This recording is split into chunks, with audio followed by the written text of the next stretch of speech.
I learned through the peer support training that there really isn't a one size fits all for providing support, that it's really important to listen first. Sometimes people need like information and referrals, and other times they're really just looking to know that there's someone on the other end that provides that emotional empathy and that care. Welcome to Hope Starts With Us, a podcast by NAMI, the National Alliance on Mental Illness. My name is Dan Gillison, CEO of NAMI, and I'm your host. NAMI started this podcast for 5 reasons. We believe that hope starts with all of us. Hope starts with us talking about mental health. Hope starts with us making information accessible. Hope starts with us providing resources and practical advice. Hope starts with us sharing our stories. And finally, hope starts with us breaking the stigma. If your loved one is struggling with a mental health condition and have been looking for hope, we made this podcast for you. Hope starts with all of us. Hope is a collective. We hope that each episode, with each conversation, brings you into that collective so you know you are not alone. So our theme here is National Volunteer Month. And we want to highlight the work of the heartbeat of NAMI, our national helpline, and the work of our helpline staff and volunteers. So we really hope you'll pay close attention to this podcast. You're going to hear some wonderful information from some incredible people that are giving of themselves. So volunteers are the beating heart of the NAMI helpline and the teen and young adult helpline. Yes, you did hear that. We do have a teen and young adult helpline. So I want to introduce our guests, Megan Rochford, Madison Rubert, and Dave Tippett. Thank you for joining us. So glad to have you with us today. So Madison and Dave, let's get into it. And this is going to be a conversation. So if there's any place that you want to jump in, or if there's a question I haven't asked, but an answer you have for something you think I should have asked, just jump in. So let me start though with this. Madison and Dave, I want to really start, first of all, by thanking you. This is work you're doing out of choice, not circumstance. And we recognize that. So sincerely from NAMI to you, we want to say thank you. Also, thank you for being with us today. Your dedication and hard work to the helpline and to the people that are calling, we really do appreciate it. Would you both share how you learned about the NAMI helpline? And Madison, we'll start with you. Absolutely, Dan. Thank you so much for the opportunity to speak about such an incredibly positive experience in my life. So my journey to becoming a NAMI helpline volunteer actually started on the other side of the line as a help seeker nearly 10 years ago. I was experiencing my first major depressive episode during my freshman year of college, a year of great transition for me. And even at the time, I remember I was so debilitated that I couldn't even make the call myself. My mom had to make it for me. And I had no idea that, that one phone call would really change the trajectory of my life and inspire like a life of giving and a life of volunteering. But that conversation really just marked the start of my mental health journey. Knowing that I had a safe haven, like a place to turn to, really gave me the confidence to move forward in my life with confidence. And then years later, once I had kind of achieved my goals, I had moved to New York City, which was a lifelong dream. I work at the Food Bank for New York City, which is a nonprofit that helps feed people in need.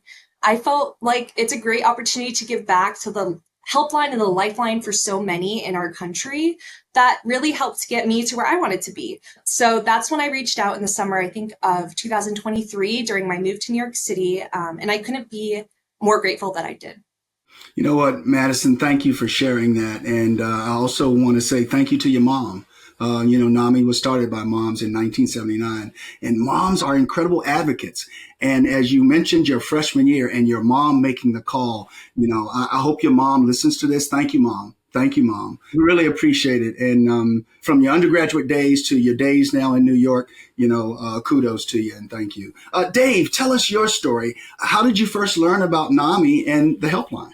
Yeah, so during my journey, I saw it advertised, I believe through email or something like that. And I kind of put it in the back of my mind because I was still working at the time. But I thought maybe someday that might be something that I might want to try. I have a family member with a mental health condition. And so that's our lived experience. And I've been blessed when I was working to have a job that I felt really made a difference, had a lot of purpose. And I thought when I retired, I wanted to have that same kind of job. I wanted the same kind of experience. And the helpline really aligned with that. Just being able to take my lived experience, plus my passion for making a difference and seeing lives changed. It was perfect. It was a perfect fit. And again, the helpline helps me achieve those life goals going forward.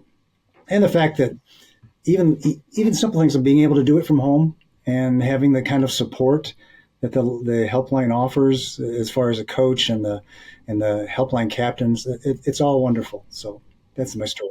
I appreciate it, Dave. And in reading your bio and looking at your body of work, we say something at NAMI, people don't care how much you know until they know how much you care. And looking at your career, you've always been in positions of demonstrating your care, and you're continuing that in retirement. So we say, again, thank you, and we really appreciate it. And that is from the heart of NAMI. So thank you. Thank you very much. Now, I'd like to turn to Megan. Megan, in February of this year, we remember it well because this was no small feat. NAMI announced that the International Council for HelpLines awarded their accreditation to NAMI HelpLines.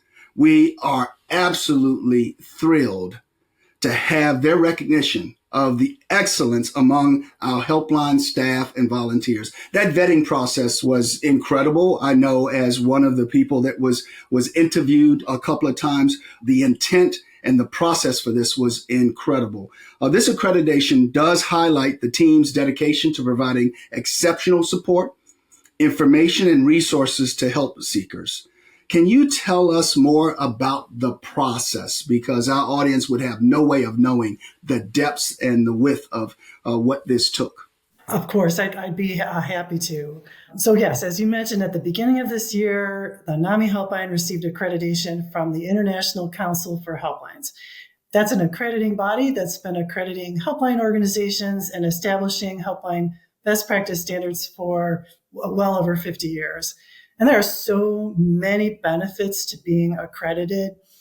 Accreditation makes a really strong statement to the mental health community about NAMI's commitment to helpline service excellence, and it strengthens the community's confidence in the quality and the safety of NAMI Helpline.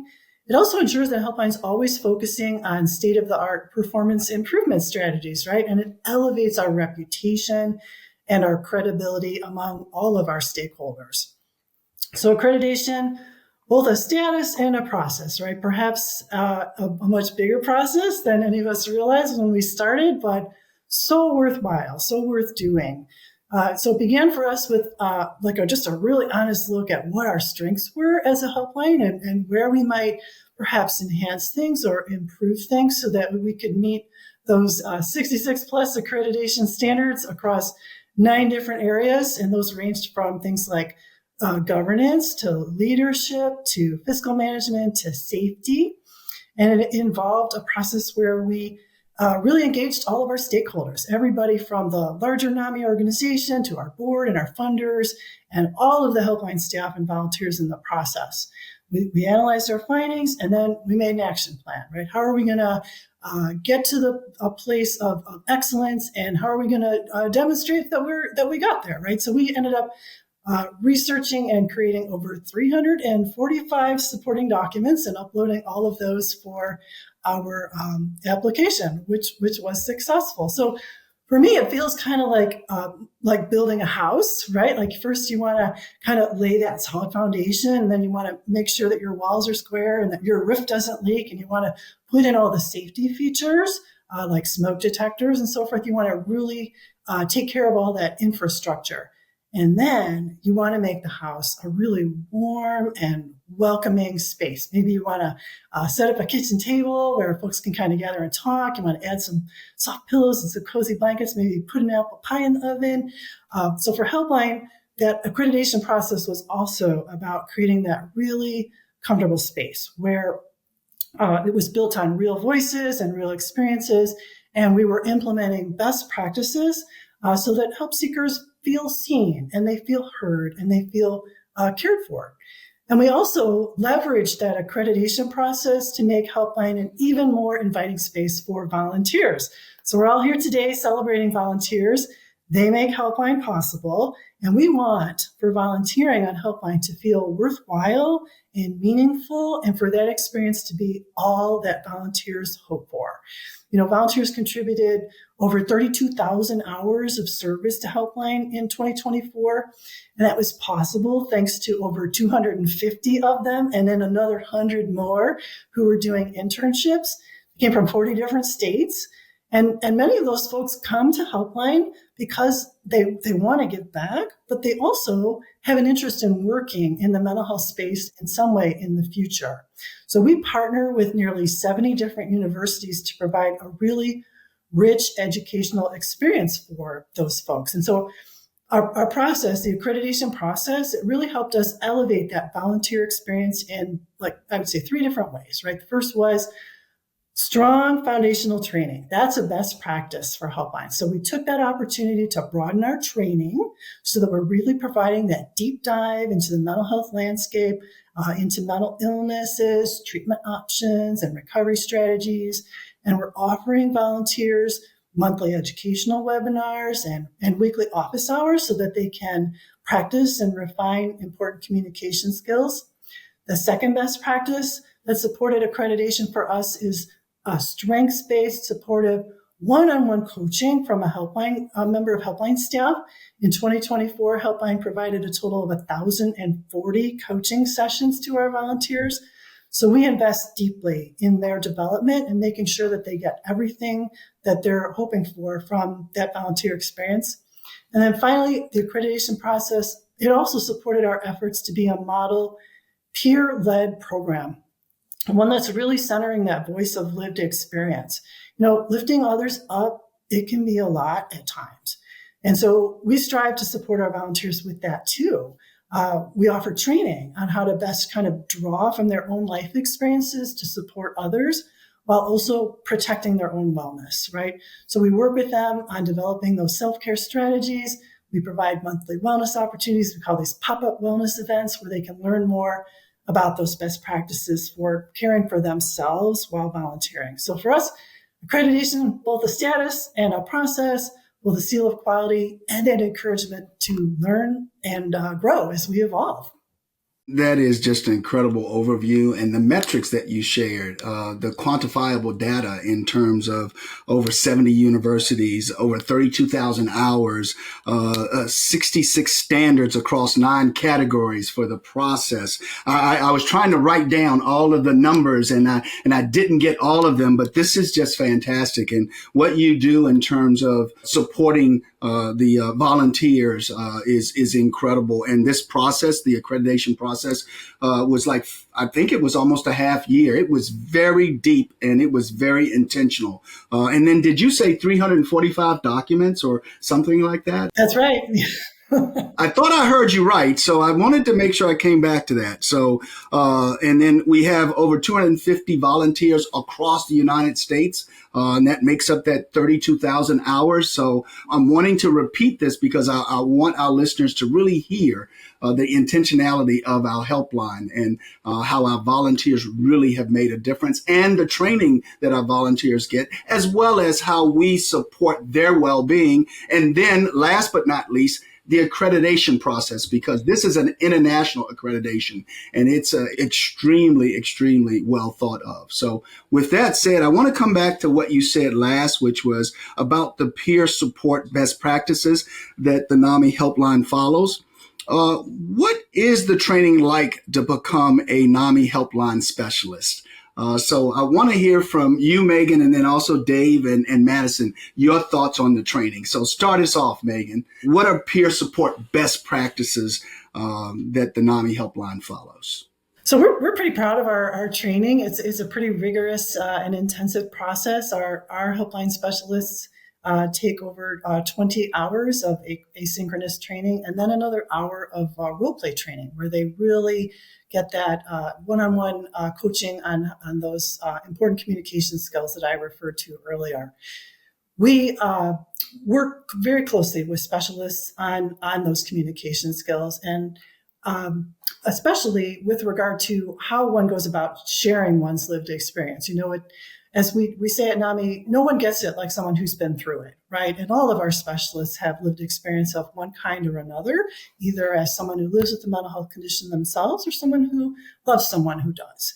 And so being able to tell another person about the path that you've walked, the recovery journey that you've come through, either yourself or with your loved one, can be super empowering, and it can impart a lot of hope. So one of the best practices on HelpLine is to have a policy and a training around how to do that in a way that's really helpful and that also centers the needs of the help seeker in that moment. Thank you. Thank you. Dave, would you speak about the training just a little bit? And then Madison, I'll come to you with the same question about the training. Yeah, very thorough. Again, because of my training background, it was really a great example of best practices in adult learning.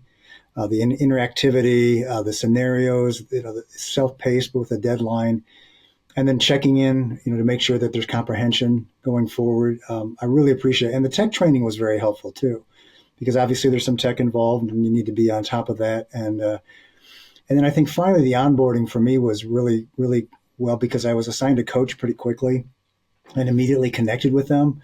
So that sense of, okay, I'm not doing this alone. I've got someone who's there, has got my back. And I remember that distinct feeling like, okay, I think I can do this with that support. Yeah, thank you. The intentionality of the HelpLine training is incredible, and the coaching, the onboarding. Thank you for sharing that. Madison, what was your experience like in terms of the training? Yeah, I thought the onboarding and the training process was extremely accessible and also inclusive. As a neurodivergent individual, when I was first starting the helpline, I really struggled with having more fluid conversations. And so with the support of Safa Saleh, Saleh, I want to give her a shout out. She's a senior coordinator, and she was my manager. And she was just such an inspiration to me throughout the whole process. She armed me with a connections checklist, so kind of outside of the onboarding and training, to help provide a strategic kind of communication framework that would really help me provide the best care to help seekers I was serving. And it really just elevated my whole experience. I really enjoyed the onboarding and the training, so much so that I went on to pursue additional training to serve on the TYA, or the Teen and Young Adult Mental Health Line. That is fantastic. So now as we speak about the teen and adult helpline, I'm going to come back and ask you all about, would you share some of the key elements of peer support that you've employed during your time volunteering? And we're going to come right back to you, Madison. So if you would share that, and then I'll come to Dave with the same question. Yeah, absolutely. I think that, as Megan was saying, the helpline is just such a powerful space because it's grounded in peer support. I think it's so cool that we get to not just show up as like experts who are trained, but show up as individuals who've walked in their shoes and have similar lived experiences. So it kind of makes it easier for help seekers to confide in us and, their fears, their questions, their needs. So I learned through the peer support training that there really isn't a one size fits all for providing support, that it's really important to listen first. Sometimes people need like information and referrals, and other times they're really just looking to know that there's someone on the other end that provides that emotional empathy and that care, someone who listens. So that's something that I really led with during my time volunteering. Thank you. Thank you for sharing that. Dave, what have been some of the key elements of peer support that you've employed during your time? Pretty much what Madison said, so that's it. No, kidding. By the way, I do want to give a shout out to my coach, Jonathan Valenti. He's awesome. He just continues to be my great advisor. But I'd really dovetailing on all the great things that Madison said, seriously. Sharing our NAMI voice, which is that lived experience. And I like the fact that what she said too, this idea of listening. I used to always use the term, let's make sure we listen without our answer running. So just making sure that, you don't assume what the person's journey is going forward. And of course, the empathy of validation to make sure folks understand that what they're going through is their journey, and that's okay. It's really important for them to hear that. And just letting them know they're not alone. There is hope here. And so I think, when we can go into it, and if I'm with a situation with a help seeker and I can contribute some of my experience, sometimes they'll say, oh, okay, well, I guess I'm not alone. I guess this is something that does happen to other people, and that's been helpful too.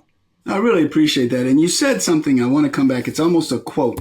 Make sure I listen without the answer. Can you repeat that one more time? Yeah, we want to make sure we don't listen with our answer running. It's almost like you're trying to put gas in the car, but you're trying to take off at the same time. You got to put the gas in the car. Hold on a second. Don't pull off. It's going back to what Madison said too. It's this idea of let's let them, talk first. Because and I still do this once in a while, but you can tend to jump to resources too quickly, and then listen. And I think now I continue to learn. Let's listen first, find out what's going on, and then we'll get to the relevant resources. Yeah, that's so critically important. And to both of your coaches, shout outs and appreciation because they care. And that's why they're so good at the coaching. So, kudos to them. Megan, anything you want to add about the peer piece? You don't have to, but I wanted to offer that as you're being here with us and your insights. Just how proud it makes me every day to see people not only be willing to contribute their time to HelpLine, but part of themselves, right?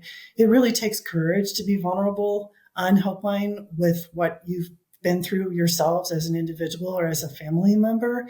And our specialists show up every day in the bravest, most compassionate ways possible to do that for people, to kind of lift a lamp for them on some of what could be the hardest days of their lives.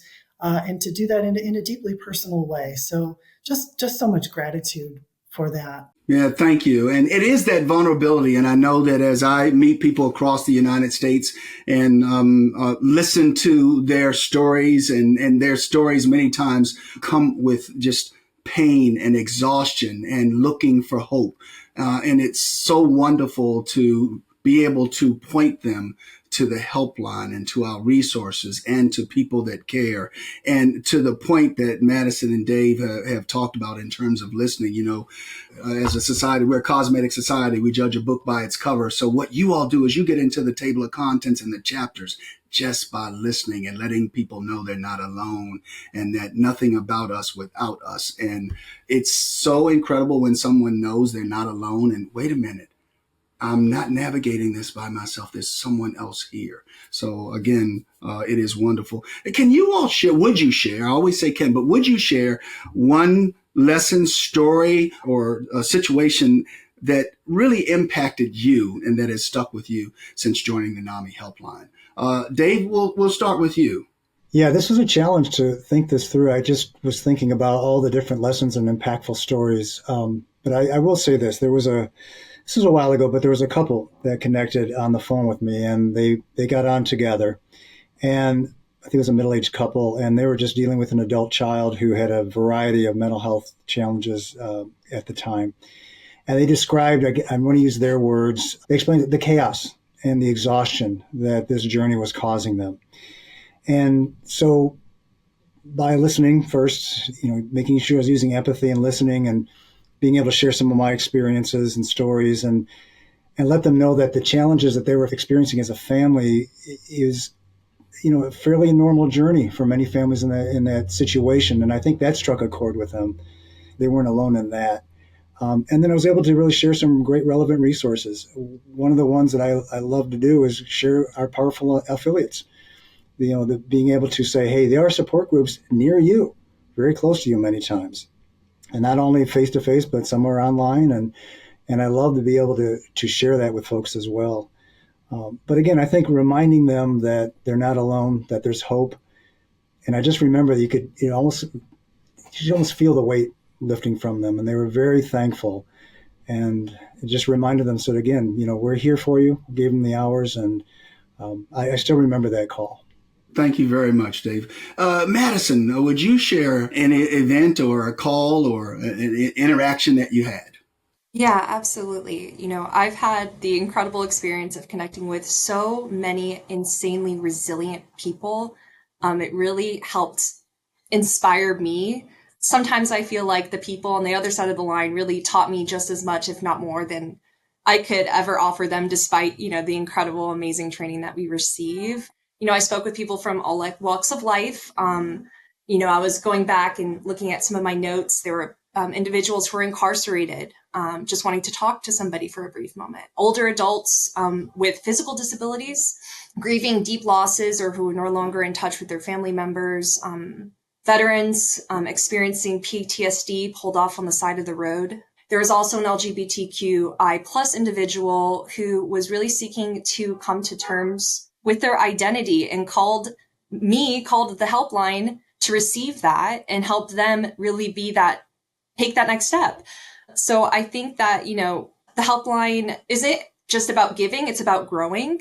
I feel like I really got the opportunity to grow along a lot of the people that we serve. In fact, there was one familiar help seeker. She actually was my last and one of my first calls on the helpline. And she often would call just, for emotional support and connection. And sometimes we'd go into her interests and she would talk about her love for movies and books. The conversations would go probably a little past the length that we were recommended, but I made space for that. And I personally selfishly kind of enjoyed the connection very much. So we were talking about books one day and she recommended me. I told her it was my last day on the helpline. She goes, "You need to read The Choice by Dr. Edith Ava Eger." I have that book. I bought it because of her and I have started to read it. So, it just goes to show how much insight you can glean from the other people on the line that you connect with. That is incredible. Thank you. Thank you so much. As I think about this, there's another question that as we get ready to wrap, I want to ask you. Megan has been so generous with her time and said that it also is about exhaustion and making sure that the leadership team for the helpline supports and helps you all manage your self-care. So I want to ask a question now because I travel quite a bit on behalf of NAMI, and there's usually lines of people that want to speak, and I don't leave until I've listened to everyone. And there's times when I'll then go to the hotel room or whatever, and I just sit quietly because of all of the stories and the impact. And sometimes I get calls on weekends from parents who are trying to navigate. So what do you guys do for self-care as you take these calls, you listen to these stories and these situations, and you're looking to provide help? What do you do for your self-care? Dave? Yeah, I think what I've continued to learn and remember is it's okay to ask for help. If you get off a really tough connection, sometimes it's easy just to keep going and swallow hard and say, okay, you've got this. And when you really maybe don't, the adrenaline's still going and it's still kind of on your heart and mind, to pause and maybe just shoot a quick note to my coach and say, hey, you got a few minutes, or can we do it after the shift? Just to debrief, to download, get a perspective. And that's helped me tremendously to make sure that happens. And then also to talk about it with my spouse and other friends, obviously in a confidential way, of course, but to make sure that I'm not holding on to things that might get in the way of, feeling happy and satisfied in life. And I think the other thing is just setting boundaries in my own life, making sure I'm not saying yes to a lot of things and making sure that I have some downtime and some space. And we're blessed to be out here in the country, so we can get outside and walk around when it's not 12 degrees. And it's a great thing. That's great. That's great. So Madison, I know that you are, I don't want to give it away, but I know you have been a runner. But what do you do for self-care? Yeah, running is a great outlet for me. You can jog, it doesn't have to be a sprint, but most days when I'm not running, I'm gratitude journaling. I like to start my day off every morning, just listing quickly in a 5-minute journal. Here are the top 3 things I'm grateful for today. And it can be as simple as my warm cup of coffee, my big window in my small New York City apartment. Those are typical ones. So I try to keep gratitude first and foremost in my life. When it comes to the helpline itself, I think that the team provides such an incredible layer of support. There were times even I would have a crisis call or a tough call, or maybe felt like I honestly didn't navigate that call the best that I would want to. I didn't show up the best I would want to. The team would always jump in and say, hey, Madison, do you want to take 5 minutes just to recuperate, 10 minutes for your mental health? They would always check in with you and they made you feel really seen and supported. And I really appreciated that as well. And like Dave, I would lean into support from outside the helpline as well. My mom, the same person who was on the other end calling with me, was also hearing me talk about my experience on the other side of the line. And, just reminding me of how far I've come and just saying, yes, it can be challenging, but it's so worth it. And it's so fulfilling to me to be a part of this process. So those are some of the things, but I guess gratitude is the short answer. Thank you. Journaling, gratitude, running, mom. It's all good. Family, community. And I'll share a story with both of you all, or all three of you now, is that last year I was taking a lot of calls on the weekends, and they were from parents that I had met or that got my number. And many times they were at their last resort from the standpoint of they felt that they had tried everything. And I was taking calls pretty much every weekend on my mobile phone. And Dawn Brown, the national director for the HelpLines, she said, Dan, are you okay? After a full work week and then the weekend and then the exhaustion from the standpoint of the calls, she said, okay, we need to think about some things here. So she actually said it to me. She said, are you okay? And let's pause for a minute. So Megan, anything here in terms that you would like to share before we go to our closing question? Yeah, that being okay yourself part is so important, right? It's super important. And we talk about that all the time on HelpLine, and I can hear it. And I want to thank you both for sharing how helpful it's been for both of you. We emphasize that for staff too. So my self-care practice is I'm very fortunate to live by a nature preserve. It's about a block from my house, and I walk in there every morning for about an hour and a half. So that I get that really deep immersion into the woods and the birds and the deer, and I come back feeling ready to tackle whatever HelpLine brings us that day. So that being okay part, it's really essential. It is. And, I also thought about a campaign for the HelpLine, Did You Know? And that's part of what we're doing today is talking to this audience. Did you know? Did you know we have a HelpLine? Did you know what we do on the HelpLine? Did you know all of the resources? Did you know how to connect? Do you know how to connect? So this is absolutely wonderful. And I would offer to you as we wrap up, here's the last question or probe, and really wanted to get your thoughts on it. We always conclude our podcast by asking this last question of our guest. The world can be a difficult place, and sometimes it can be hard to hold on to hope. That's why with each episode, we dedicate the last couple of minutes of the podcast to a special segment called Hold On to Hope, one of NAMI's 5 values and our most important value. Megan, Dave, Madison, can you tell us what helps you hold on to hope? So what helps me hold on to hope is kind of a vision. It's sort of a micro practice that I've talked a lot about here at NAMI and that I use almost every day. I draw strength from visualizing being part of a vast network of helpers all around the world.